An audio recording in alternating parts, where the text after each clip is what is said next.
Terminal Integrated Bahan Bakar Minyak Depo Pertamina Pelumpang terbakar Jumat pekan lalu. Rumah penduduk yang berdekatan dengan depo habis terbakar. Insiden ini juga mengakibatkan 17 orang meninggal dunia dan puluhan lainnya alami luka-luka. Pasca kebakaran, pasokan BBM di sejumlah SPBU sempat terdampak. Mengingat depo Pertamina Pelumpang sangat penting karena menyuplai 20% kebutuhan BBM harian di Indonesia atau sekitar 25% dari total SPBU Pertamina. Namun Pertamina menjamin ketersediaan pasokan BBM. Kami pastikan bahwa dengan insiden ini layanan BBM kepada masyarakat kami jaga. Dengan telah padamnya api, maka tadi pagi TBBM ini sudah mulai dioperasikan kembali.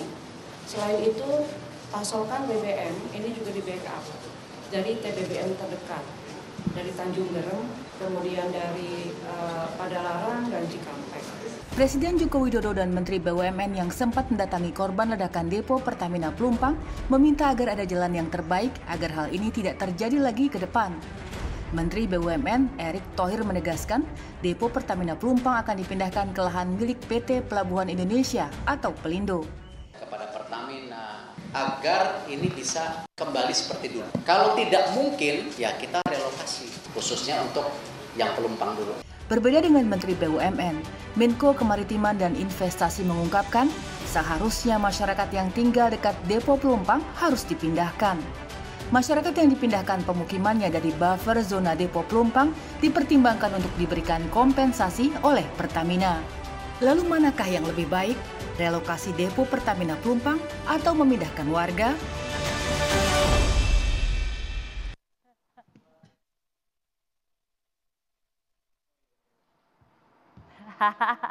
Ya, memang kalau kita bicara tentang kebakaran yang terjadi di Pelumpang, ini memprihatinkan dan kami pun ikut berbelasungkawa untuk keluarga korban yang meninggal dunia akibat kebakaran yang terjadi pada Jumat pekan lalu.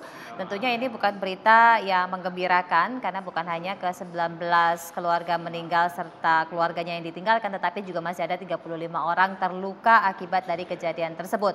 Dan polemik mengenai bagaimana kemudian ke depan untuk bisa membuat agar kejadian ini tidak kemudian terus-menerus membuat masyarakat di sekitar juga dalam tanda petik ini memiliki risiko ketika hal yang tidak menggembirakan seperti kemarin Jumat ini terjadi. Untuk itulah pada malam hari ini kita mengangkat tema mengenai depo Pelumpang terbakar, pasukan BBM terancamkah? Saya sudah bersama 3 orang narasumber di studio, saya undang terlebih dahulu. Ini ada pimpinan Komisi 7 DPR RI dari fraksi Partai Golkar, Mbak Maman Abdurrahman, selamat datang. Oke, persilahkan terlebih dahulu untuk bisa duduk. Selanjutnya ada staf khusus Menteri BUMN, Bang Arya Sinulinga. Bang Arya, selamat malam. Terima kasih sudah berkenan hadir. Ada Mas Abra Talatov, Ekonom Indef. Mas Abra, selamat malam. Malam, Mbak Mano. Dan terhubung bersama kami melalui video conference ada Corporate Secretary Pertamina Patraniaga, Pak Irto Ginting. Pak Irto, selamat malam. Selamat malam, Mbak Mano.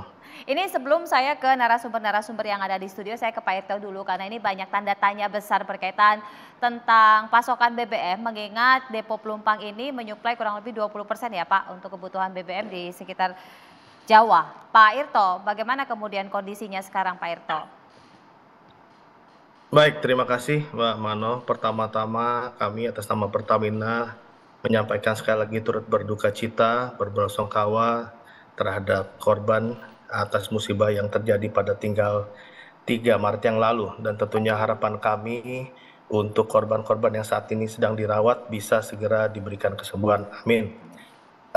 Baik, menanggapi tadi apa yang kita lakukan pada saat itu selain mengevakuasi korban, kita mengupayakan bagaimana penyaluran BBM ini tidak terganggu. Jadi pagi tanggal hari Sabtu ya, tanggal 4 kita berupaya maksimal sehingga kita bisa menyalurkan BBM itu secara normal kepada seluruh SPBU. Dan bila dilihat pada hari Sabtu tersebut juga memang tidak ada kendala dalam penyaluran sehingga seluruh SPBU dapat terpenuhi. Nah, sebagaimana disampaikan tadi, bagaimana dengan stok BBM kita jaga per hari ini, stok kita cukup aman untuk di Pelumpang itu sendiri, itu ada sekitar 12 hari untuk Pertamax, untuk Pertalite 5 hari, dan solar ada 8 hari. Jadi kami akan memanfaatkan juga jalur laut gitu ya, jadi kapal-kapal sudah standby untuk pengiriman suplai. Sehingga kami pastikan untuk suplai BBM yang dari Pelumpang itu aman dan cukup.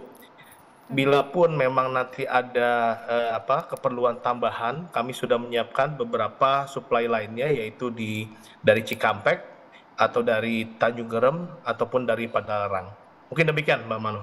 Ya, ini yang banyak orang khawatir, seberapa cepat kemudian apabila ini kasus terburuk begitu ya, tadi disampaikan kan kurang dari 2 minggu untuk cadangannya dan diambilkan dengan Cikampek. Nah, antisipasi lain untuk bisa mempercepat supaya kebutuhannya ini bisa terpenuhi semuanya tanpa ada kekhawatiran masyarakat akibat dari dampak terbakarnya Pelumpang, Pak Irto. Iya. Iya, jadi tadi alternatifnya kita satu menggunakan laut, satu lagi juga tadi menggunakan tambahan suplai dari terminal-terminal kami yang di sekitar. Tapi kami sedang memperbaiki pipa yang kami salurkan langsung dari Balongan. Kami harap mungkin dalam 3-4 hari ini itu bisa tersambung gitu ya. Dengan demikian bahwa stok itu akan sangat-sangat aman bila itu bisa disambungkan nanti dengan refinery unit kami di Balongan. Demikian Mbak Mano. Baik, ini paling tidak sudah bisa membuat tenang masyarakat di sekitar ini.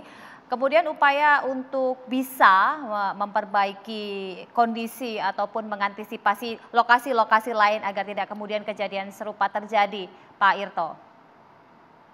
Iya, tentunya kami melakukan evaluasi kepada seluruh wilayah atau terminal BBM maupun LPG di seluruh Indonesia. Kami juga mengevaluasi lokasi tersebut. Nanti berkoordinasi juga dengan pemerintah daerah setempat gitu ya, untuk memastikan keamanan untuk daerah sekitar tersebut. Demikian, Mbak. Ini ada yang kemudian menarik karena kemarin kalau saya tidak salah Mas Maman bersama dengan tim Komisi 7 juga sudah melakukan evaluasi ya, paling tidak meminta keterangan langsung. Dari hasil evaluasi tersebut catatan Komisi 7. Langsung ya, Mbak? Iya. Ya, makasih banyak Mbak Bergita. Salam hormat sahabat saya, abang saya ini, Bang Arya dan Mas. Kemarin kita alhamdulillah udah kunjungan dan memang ada pertanyaan sederhana kenapa baru kemarin. Ya, karena kita pikir timing dan momentum yang pas adalah kemarin. Karena hiruk pikuknya kan kemarin kalau kita turun khawatir nanti malah menimbulkan persepsi opini yang macam-macam. Karena begini, pertama kami sadar sekali bahwa keberadaan depo Pelumpang ataupun TBBM di Pelumpang itu adalah sangat memiliki posisi yang strategis dalam menyuplai kebutuhan masyarakat di wilayah Jabotabek, Banten. Artinya kita tidak ingin, kita betul-betul menjaga sekali isu dan opini yang bergeser kemana-mana gitu loh. Makanya keberadaan kami Komisi 7 selain dalam konteks operasi dan melihat teknis dan lain sebagainya, kita ingin juga meluruskan opini-opini yang berkembang di sisi lain dan memastikan suplai pasokan. Lalu yang kedua juga terkait penanganan korban dan pihak-pihak masyarakat yang memang terkena dampak, itu juga kita ingin memastikan bahwa itu bisa diselesaikan oleh Pertamina. Alhamdulillah dalam konteks yang pertama tadi suplai pasokan, kemarin kita pastikan kebutuhan masyarakat Jabotabek Banten aman. Lalu yang kedua adalah penanganan terhadap korban, kita harus apresiasi.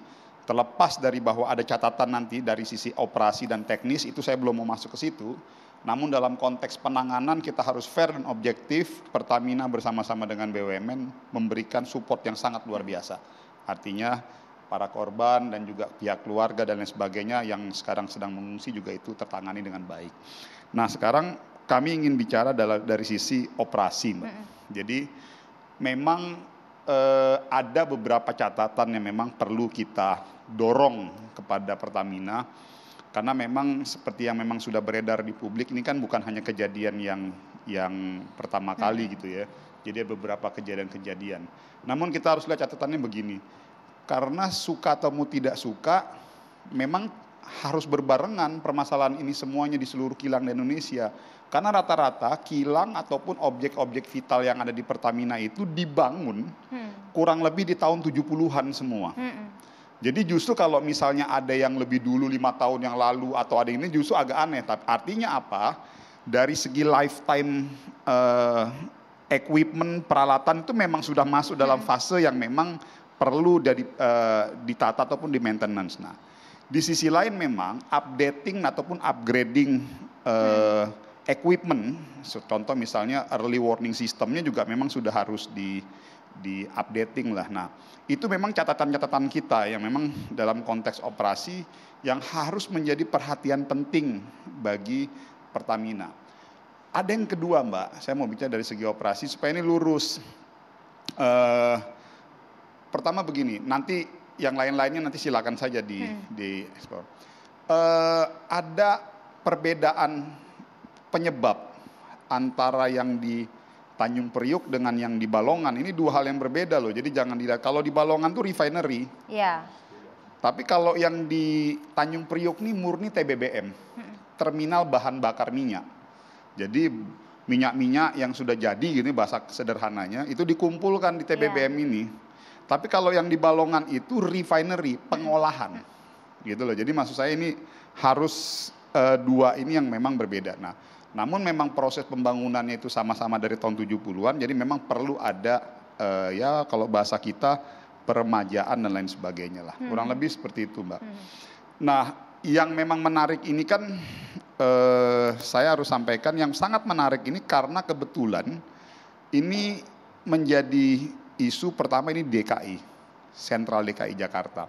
Jadi memang menjadi sebuah isu yang sangat luar biasa menarik. Dan yang sangat kita sayangkan dan kita prihatin dan sekaligus pada kesempatan hari ini, saya juga turut berduka cita yang sedalam-dalamnya terhadap korban kurang lebih 18 orang. Artinya ini tidak boleh lagi terjadi. Nggak boleh lagi terjadi. Nah berdasarkan catatan kita Mbak, memang ini kan macam-macam simpang siur. Ini yang mau saya luruskan, ada yang mengatakan relokasi kilang, relokasi masyarakat dan lain sebagainya. Kalau kami dari Komisi 7, kami lihat kemarin itu sebetulnya kita nggak perlu dua-duanya. Maaf ya, saya harus bilang tidak perlu bicara tentang relokasi masyarakat, karena itu domainnya itu domain Pemprov itu, dengan aparatur hukum, bukan domainnya teman-teman BUMN sebetulnya. Nah yang kedua relokasi kilang. Kalau kami juga sebetulnya tidak masuk dalam usulan melakukan relokasi kilang. Kenapa? Karena ini bisa menjadi preseden. Karena suka atau mau tidak suka, semua objek vital fasilitas Pertamina di seluruh Indonesia itu berada. Sekarang ya, dulu enggak. Jadi memang ada tren yang berbeda. Dulu dibangun deponya, dibangun refinery-nya jauh dari pemukiman warga. Namun kan kita harus akui pada saat ada perusahaan besar BUMN yang membangun fasilitas di suatu daerah, itu pasti akan menimbulkan ketertarikan terhadap masyarakat setempat untuk mau berinvestasi ataupun membuat aset di daerahnya masing-masing. Nah sekarang rata-rata fasilitas objek vital Pertamina itu ada di lokasi yang memang berdekatan dengan masyarakat. Makanya kami dari Komisi 7 sebetulnya tidak masuk dalam usulan ke situ. Nah yang paling penting itu sebetulnya adalah adalah bagaimana mendorong dibangunnya buffer zone hijau biru. Jadi ada sebuah buffer zone yang memang ramah lingkungan, membangun disukai, jadi bisa menjadi objek rekreasi masyarakat di sekitar situ sebetulnya. Mungkin lebih ke situ dan daerah aliran sungai. Ya ini semua udah diborong sama Bang Maman untuk segmen ini. Tapi kita lanjutkan bagaimana kemudian Kementerian BUMN melihat kondisi ini, termasuk juga rencana relokasi, entah penghuni di sekitarnya yang direlokasi atau justru kilangnya. Nanti coba kita tanya update-nya ke Bang Arya, termasuk juga catatan dari Mas Abra. Sesaat lagi tetap bersama kami.